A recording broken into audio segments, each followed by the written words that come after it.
Hello and welcome to True Disciples Broadcast. For the next 30 minutes, my goal is to inspire you, to educate you, challenge you, and hopefully for some, perhaps even activate you into a confidence of taking your Christian faith and engaging your culture.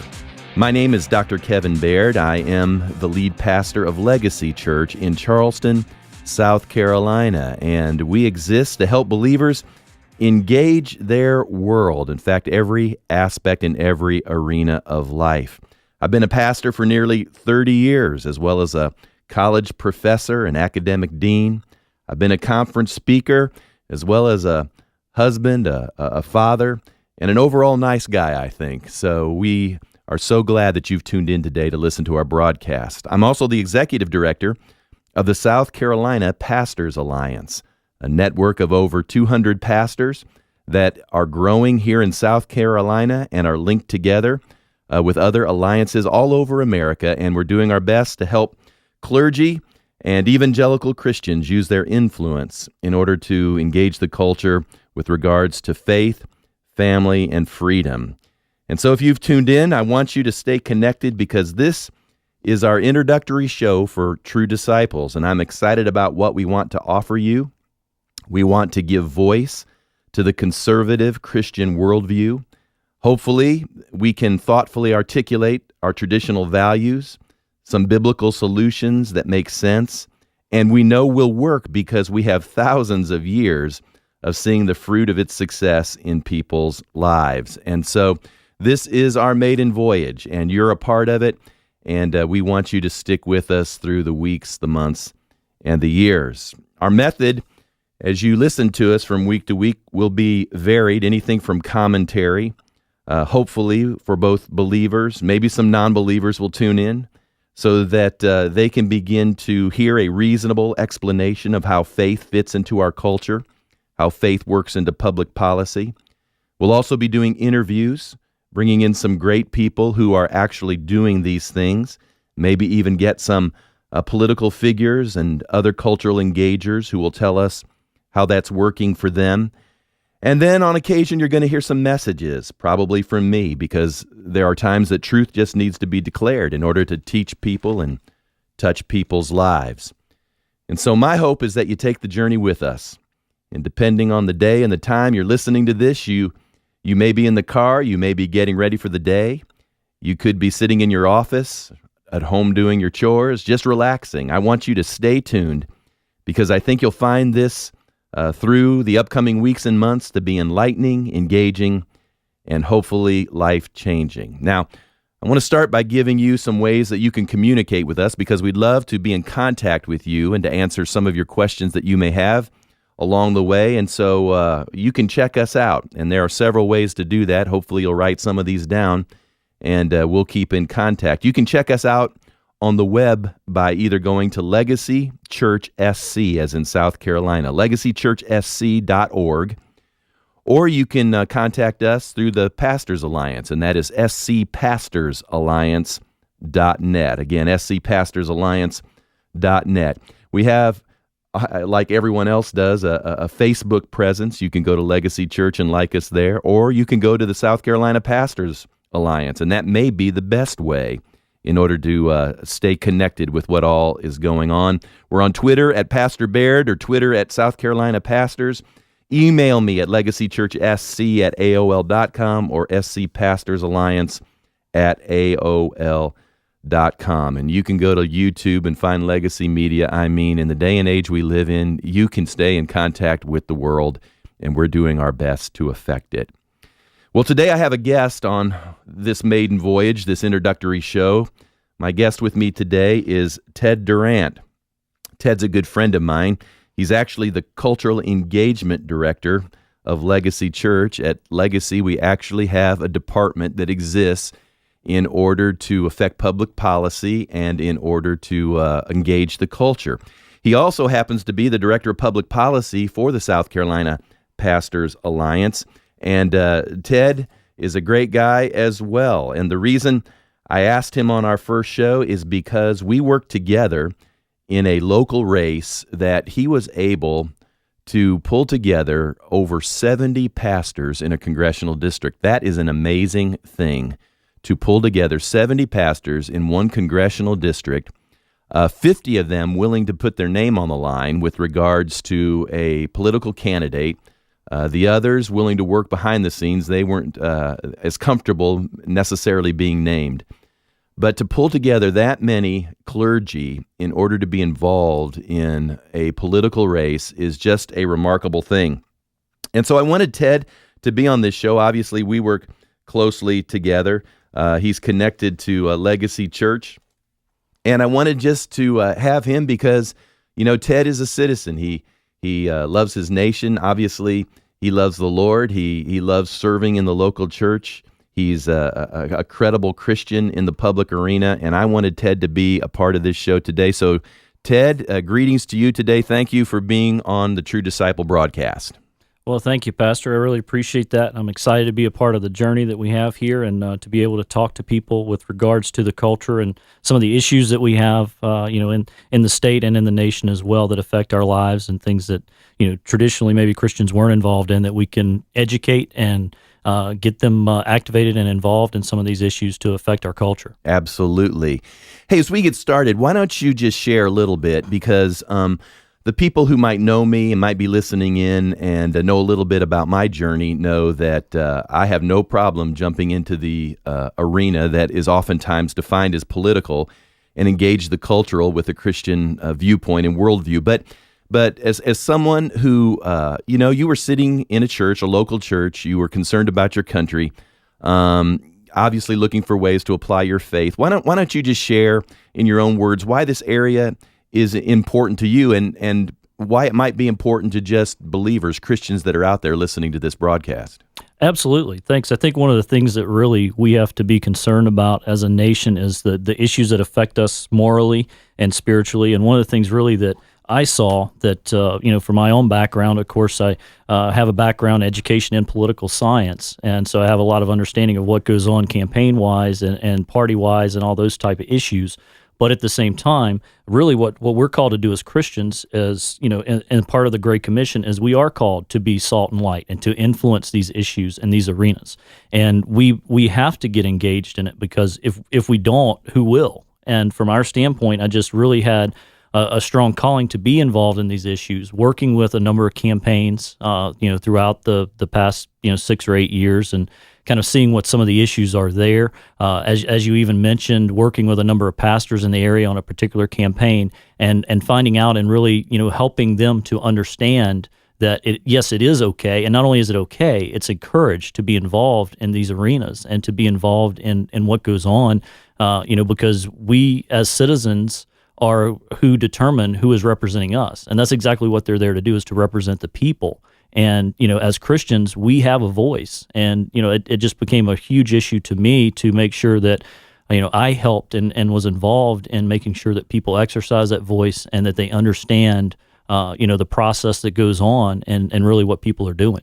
Absolutely. And interestingly, as you mentioned this, because I was a part of those 70 pastors that participated in this campaign in the low country of South Carolina, it was amazing that 70 pastors would come together. That's almost unheard of. In fact, I had talked to several national organizations that love to get clergy support and clergy activation, and we all know, and they know most directly, how difficult it is to get pastors to step across the line and to participate in public policy issues. And just from your perspective, I understand why pastors may not want to do that. I'm a pastor myself, and I understand. They used to say there were several topics you never discussed, whether you were, at church or at a dinner table, and that was death, taxes, and your politics. They just, they were just areas that caused instant contention or controversy. Some folks won't go to a church like that. We have found at Legacy that sometimes when I'm applying the Bible to a culturally relevant issue, some people think that's political and they don't want to do that. And for pastors, they don't want to alienate anyone. So how do you see that? I mean, you go to a church that's actually engaging as well as, pulling in pastors in this political process. Why don't you share a little bit how you see that? Yeah, and really, it's part of our Christian calling to be involved in the culture and to be involved in these issues. And the reason that we have such a really sad moral state of affairs in the nation now is because of the lack of involvement, really, that's taken place the last 40 or 50 years in the country. Versus if you go back as far as the founding fathers and really the basis of the founding of the nation, those decisions were made in a Christian mindset, and the formation of America and what some people call American exceptionalism is that basis indeed that that God is involved in every area and every arena of life, and that there really is nothing that should be off limits. And if we treat it that way and we're true to the Word, then if we need to be involved in a particular issue morally, politically, if they want to call it that, and that's a word that people will use and try to attach to anything can be a political issue, but it's hard to say who determines that anymore. The water has gotten so muddy with some of these issues now that marriage is clearly defined biblically. And yet that has somehow been twisted into a political issue of sorts now. But really the basis of authority that goes on, if you're looking at and true to the Word and true to the Scripture, the basis of authority starts from God. It doesn't start from our political system here in the United States or any other political system that exists. Absolutely. And that's why this broadcast exists, the True Disciples broadcast, is because we believe that Christians in general, and I believe the clergy in particular, have a responsibility to articulate with reason and with passion a viewpoint and a value system that has a legitimate place at the table of public discourse, despite the fact that we find our viewpoint more and more marginalized. This is one of those opportunities, hopefully, that we can give voice to an important value system that this country was founded on and we've drifted from. And if we want to find, again, the blessing and the prosperity which we all hope we would find, it's going to take getting back to those viewpoints and the philosophical foundations that made us great. As a pastor, I have often been the target, whether it's in a newspaper, even on talk radio. I've been in the media where people have tried to label me as a political pastor. Interestingly, whenever they throw that out at me, I always respond two ways. Number one is I say, I'm not a political pastor. I am a faithful pastor. I believe that's the better adjective to be used to describe engaging the culture, because the Bible speaks in every arena of life. But secondly, is just the concept of what's political. I mean, what's political in one generation may not be political in another generation or another time period. What's political, and why political is somehow off limits with regards to the gospel. And so I just was curious as to you, as you're beginning to solicit, especially in the campaign work you've done, as you were soliciting these pastors into engaging, what did you hear? What were some of the concerns that you heard? Why were pastors maybe jumping in? Why were some staying out? Give us some insight as to what you were hearing on the ground. Yeah, some, and of course, every pastor across different denominations, they may have certain operating rules, guidelines, overseers, boards that determine some of what they may or may not be able to talk about on a given Sunday, and and that can affect some of it as well. And from our standpoint, and talking with them, there were some that couldn't directly maybe speak on a Sunday morning service, or couldn't speak directly from the pulpit, but are still willing to get involved because they're so concerned about the issues and what we're seeing. And I think a lot of pastors now are really getting to a point of realization that the church has been largely silent for fear of being labeled political and worrying about what the consequences of that may be. And really it goes to a larger picture that, is really a misinformation campaign about the whole issue of separation of church and state, and where people think, and particularly some pastors are of the opinion, because that's what they've been told or it's what they've been advised for years and through, through their guidelines that they can't speak to specific political issues. And just what you were talking about earlier, what really determines what is or isn't a political issue at any point in time, and it varies from generation to generation. I don't know that marriage was called a political issue in 1950, but it's certainly, in the mainstream or the media that you see today, it's labeled a political issue. And, really, ultimately, a lot of pastors were getting to a point where they've seen enough destruction and decay in the moral standards of the nation that they realize now they have to do something, that, they must speak. And the recent campaigns give them an opportunity to do that. And part of that process that becomes really important and why they're willing to get involved is what type of candidate you have for them to support. And I think that's been an issue from time to time in the past as well. If you have a truly Christian conservative biblical worldview candidate, then you don't have a questionable or an issue that could come up, or something that a pastor is going to get entangled with by supporting that particular candidate. And in this particular race, that made a lot of difference in what they were able to do. Right. There was a day in this country where the pulpit was not just the place alone, although it certainly is the place where God's word is declared and the voice of the Lord is heard. But there was a day in this nation that the church was the centerpiece of towns and cities, and the pulpits were the center of information and understanding. And it was not unusual for pastors, particularly in the founding of this nation, to take relevant events that were going on in the city or in the state or nation, and to preach sermons with regards to the biblical understanding or what was God's viewpoint on these particular issues. Most people are totally unaware of the fact that when our founders finally came to the moment where they began to codify the principles of liberty, whether it be through the Declaration of Independence, whether it be through the Constitution, most people are unaware that they were simply codifying those things with regards to liberty that had been spoken from the pulpits of America for literally a couple of generations. I mean, I've actually seen old sermon notes with regards to sermons on taxation. I remember visiting with one gentleman on an occasion. He said, "What does the Bible have to say about taxation?" And I looked at him. I said, "Well, there's a passage I could read to you out of 1 Samuel when they cried out for a king, the nation of Israel, that God said, I may give you what you want, but realize this, he'll take 10% of your land and 10% of your animals, and that won't be a good thing." So literally God was saying 20% of your resource the king was going to take from you, and it would be considered tyranny.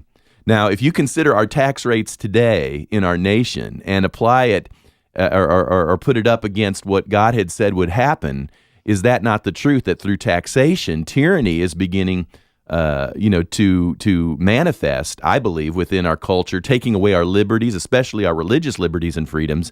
And the Bible has a specific viewpoint with regards to the application of what would be the appropriate level of taxation. It seems like there's been a slow switching from seeing God as being the foundation, not a church, not a denomination, but God being the foundation of our culture. There's been this slow switching or this slow usurping that it's no longer government little g and God capital G, but now it tends to be God little g and government big G. It's as if the government now stands over everything, and that's a part of our concerns, and it should be a part of every Christian's concern who's sitting there in their seats going to church every Sunday. Yeah, absolutely. And I think as a pastor, you really have to instill that in your congregations and make sure that people understand that, what is the true source of authority? Is the government their source? Is the government their provider? And, and it's clear in Scripture that is not the case, that, God is your provider and that's where your reliance should be. Government is necessary in a lot of ways and can be beneficial in operating in a modern society. But at the same point in time, I think people have really in many cases lost that focus on God and have turned to government and really need to get back to what the Scripture says regarding God and government and understand all authority comes from God. Absolutely. And that's why we want to help Christians engage their culture, and that's why we want to help clergy, pastors as well, engage their culture. We don't want pastors to feel like they're all alone. There is a growing group of concerned ministers, concerned pastors all over this nation. Here in South Carolina, again, we have the South Carolina Pastors Alliance. I encourage you to go to Facebook and find us, like the page. You can keep in touch through Facebook. We have a website, scpastorsalliance.net. You can go there as well and keep up. And we're gathering pastors in this state, and it's beginning to happen in all 50 states. And we're working on that network so that the clergy, again, can begin to exercise righteous influence. And again, it has nothing to do with the separation of church and state. In fact, that was simply written in a letter, that phrase, I always smile. It's a phrase that Jefferson used in assuring the Danbury Baptists, I believe in about 1803, that the government wasn't going to come in and control their church. And so it's not found in the Constitution. They had opportunity to use that phrase, but it's not in the Constitution. In fact, it was never meant to keep God out of the public arena. It was always meant to keep the fingers of government out of the pulpits and activities of our local churches. And so we've reached the place, unfortunately, in our culture where Christians and churches are going to have to make a decision. You know, there was a time we could just smile and try to get along and be liked. And of course, no one intentionally tries to alienate anyone. But yet there's been such a turn, such a tsunami of moral change in our nation that we need voices that will arise, that will begin to challenge that change. Change isn't altogether a bad thing, but change simply for change's sake isn't necessarily the right thing unless we're applying those timeless truths that lay a foundation for a great nation. Ted, I know you're a part of, obviously, my local church, and we teach at Legacy that faith is not to be compartmentalized. In other words, there's not this arena that we sort of live our faith, and then there are these other arenas where we set our faith to the side, and it doesn't affect it. We teach that Jesus is Lord of all. Colossians 1, 16 through 20 is clear that there is no limit to Christ's lordship. And so we teach our people that whether it's Sunday or whether it's Monday through Saturday, we're to live our lives pleasing to the Lord. It doesn't matter whether it's behind the four walls of the church or whether it creeps out into our businesses, to schools, to public policy debates, into arenas. There is no arena that is exempt from the lordship of Jesus Christ. And so as a believer, how has that worked with you in this area, this breaking out of these compartments and now seeing his lordship in a much broader scope than perhaps most of the church has been taught? Well, I think a lot of people realize they plan their day or their week around, well, church is an event that they may be 30 minutes, an hour, hour and a half, and then when they walk back through the front doors that they entered from, they go back to the life as it was the rest of the week. So it's just that's really event, or it's just part of a routine that they go through, and really the difference there is that they're missing a lot of application. They could be missing a lot of blessing as well by not applying these principles throughout the rest of their life, throughout the rest of the week. From my own personal standpoint, I've seen a tremendous amount of benefit. It's opened a lot of doors for me.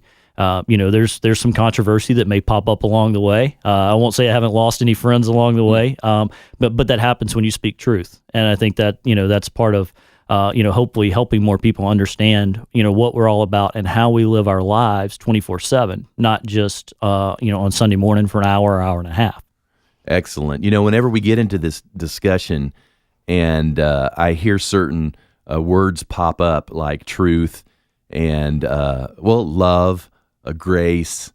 These words are being redefined in our culture, and it's time that we understood the right definition, because I maintain that if we lose the definition of words, we will lose the argument. And we're living in a great era of redefinition. We want to redefine when life begins. We want to redefine what a marriage looks like or what a family looks like. We want to redefine the word truth. It's not really to be laughed at. I guess in the irony of it, we chuckle. But I've heard people say, "Well, that's your truth. This is your truth. This is my truth." Well, you know, truth is truth. It's not up to one person's idea. Truth is an objective thing. And that's why we have our liberties here in America, and that's why we wrestle in the public arena with debate and concepts, because we know that eventually truth may not always be fast, but it will always show up. And so that's why a conservative Christian voice needs to have expression on our media, and this is one of those venues that we're going to do that. As we begin to conclude, though, Ted, and kind of wrap up this show, I know you're a part of the South Carolina Pastors Alliance. You're a public policy director. Why don't you just take a minute or so and just share with our listeners some of the things we're trying to accomplish, some of the things that's on your heart that you'd like to see take place as we gather clergy to activate them in this arena. Absolutely. And one of the things that we're really largely involved in is just gathering as a network within the state of South Carolina across denominations, pastors to be a voice of influence in the community and in political arenas with regard to candidates that come through. Traditionally, there are a number of different candidates that may come through a state in a given year, particularly a presidential year. South Carolina is extremely important in that process, with it being an early primary state. And one of the things that really to this point hasn't been done that we're trying to do is to get all of these pastors on the same page so that we can discuss these issues. We can properly vet a candidate to know truly where this candidate stands from a biblical worldview perspective and what, where they really are on these issues. A soundbite or 5 or 10 second statement from a candidate does not really tell us. And really, I think in a lot of times we end up, maybe airing and supporting a candidate that we don't know enough about as a whole and as a culture. And really what we're trying to do is to gather pastors together to be able to discuss these issues and talk about what's important in South Carolina. What are the moral issues of the day? We know South Carolina, unfortunately, is one of those states where we still have 3 abortion clinics open in the state of South Carolina. And we would certainly like to see, people just end the murder of or taking of innocent unborn lives. And that's, one of the issues and one of many. And one of the things that we do with the pastors to keep them up and network together is to, continually share that information via the social media. For pastors that can join us and like us on Facebook that may not be a part of the group yet, we certainly want you to be able to follow and keep up with what we have going on and, continue to follow these issues of the day. And over time, really, my vision is to gather these pastors on a somewhat regular basis for us to be able to talk about these issues in a public forum. And Ted, you're doing a great job. I appreciate you helping me in this regard, because I believe it's going to be the key to causing success again to come back to our nation and to our culture. If you're listening today, I want to encourage you to keep listening at the same time with regards to the broadcast of this program. Talk to your pastor. Encourage him to check us out again at the South Carolina Pastors Alliance, scpastorsalliance.net, or you can go to legacychurchsc.org, which is my local church website. We want pastors to be involved in all of these areas. And Ted, thank you for all of your help as you're helping me gather through this state and as we're connecting nationally to many alliances that are taking place. Hey, if you'd love to sponsor this show, Legacy Church and the South Carolina Pastors Alliance is sponsoring this show. But if you'd like to help, we'd love to hear from you. So until next time, you keep walking the walk and keep being a true disciple. God bless you.